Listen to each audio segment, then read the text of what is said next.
Okay, this is Uncle Bert Lamb saying hello from Beastburg. We're broadcasting from planet Darkstar today to your planet Earth.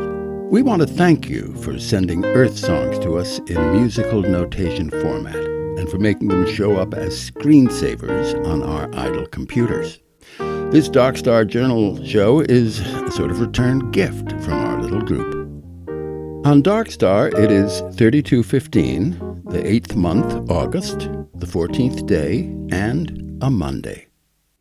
Rosabella drove Acrylic and I out the High Wolds Road early in the morning to take another look at the crop circle in Jean Rabbit's wheat field. We'd all visited it the evening before, but we wanted another look before taking the Jackster ferry back from West Cleanser. Rosabella brought some flowers from her father's back garden to lay in the swirled center of the five-pointed star that had somehow been woven into the wheat stalks of the crop. Just as we were leaving, a drone flew over us to photograph the crop circle. We couldn't see who was controlling it.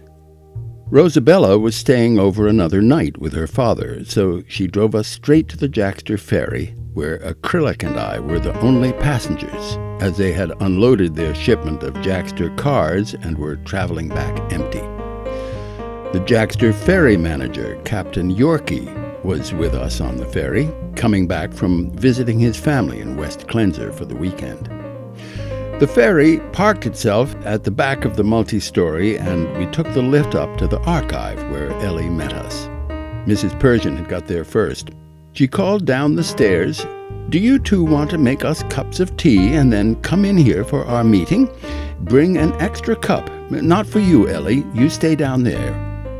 In the kitchen, Acrylic put on the kettle and laid out 5 cups of ginger tea and a plate of chocolate biscuits on a tray.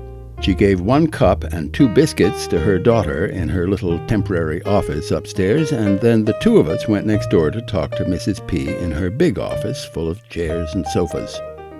Mrs. P came from behind her desk and started talking as soon as we walked in. I could have met with you each individually, starting with you, Bert, but I decided it would be better to talk to both of you at once. Let me have my tea and you take a seat. I sat down on the largest sofa, and Acrylic surprised me by sitting down right next to me. "What's up?" I asked. "Amanda Rabbit will be here in a minute. She has made a suggestion that I agree with. We want to temporarily restructure your jobs," said Mrs. P. "You are both, in your different ways, facing new demands, and I don't want either of you to get overwhelmed. Plus, Amanda thinks we need to lower the drawbridge." "What are you talking about?" I asked her, looking at Acrylic to see if she knew more about what was going on than I did, which she clearly didn't. Mrs. P took a long and satisfied sip of her tea and, uncharacteristically, waited a few moments as if gathering her thoughts. "I'll start with you, Bert. The Jackster board originally requested that, on top of your archivist job, you manage the production of a radio program for transmission into space. Then I asked you to provide a kind of daily Darkstar Journal, which could be the script for the show. Before the launch, we discovered we could broadcast a TV signal, and so the shows have gone out as kinescopes. And you were required to do quite a lot of drawing to illustrate each transmission. This has turned into a much bigger job for you than we had planned for. Now that we've broadcast a dozen of your journal entries, I can see the subtle relationship between what you are writing about and the life you are leading. I feel you need more time to lead that life." Oh, Mrs. P exclaimed. "Here's Amanda. Have that cup of ginger tea, dear, and sit down. I was just telling Uncle Bert and Acrylic that we're changing their job descriptions." Amanda sat down in the chair nearest our sofa. She was wearing her magician's assistant costume and had obviously come straight from Wharf House, on the underside of Poultry Bridge, where Professor Hat's magic show is in rehearsal. "Yes," said Amanda, without bothering to say hello. "We think this will actually help you both. For you, Uncle, by letting you become a sort of roving ambassador for us, as well as having more time for producing your Darkstar Journal." Mrs. P broke in here. "You can still maintain an overseeing role for the archive." "And for me," said Acrylic. What are the new demands I'm facing, Mrs. P? I haven't had any problem with my archive secretary responsibilities, and by design I already cover most of my pop's day-to-day archivist role. That's true, said Mrs. P., but you recently revealed that the novel you have been so assiduously working on for all these years in your spare time, the novel we have heard so many hints about, has in reality not been a novel at all, but a sort of endless research paper on the Boar Island group of interlocking megacorporations. Amanda and I want you to continue your research in secret, but to do it for us from now on, for the Jackster board.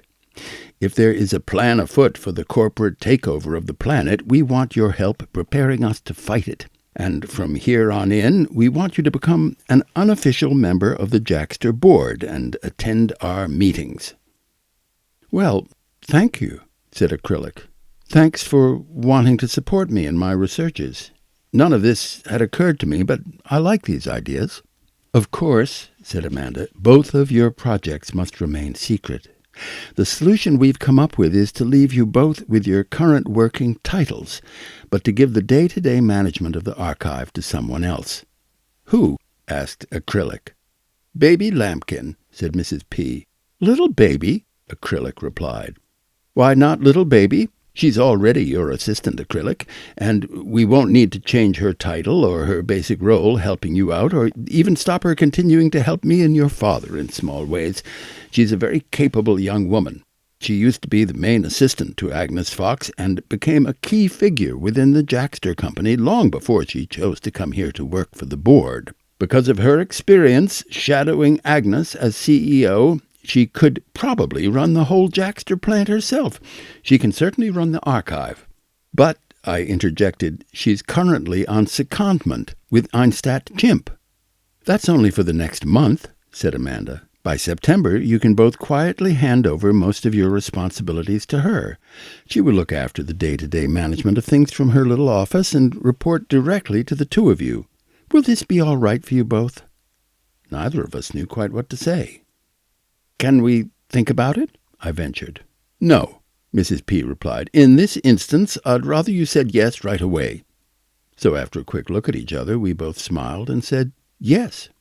Good, said Mrs. P. This will require some subtle planning. Amanda? Once Baby is doing the job, Amanda said, she will have to update you two about what is going on with the archive, and you'll both need to make some phone calls and attend some meetings in order to maintain the fiction that you are still in post. Baby has agreed in principle, but we still have to work out a day-to-day strategy. Amanda stood up to go. I'm going to need a little group hug before I leave, she said, and Acrylic and I both stood up to hug her. Bye now, said Amanda. I'll hop over to your house when I can grab a minute and we can talk more. I've got some other ideas for both of you. And before we could say anything, she went skipping off, blowing us all a kiss from the doorway.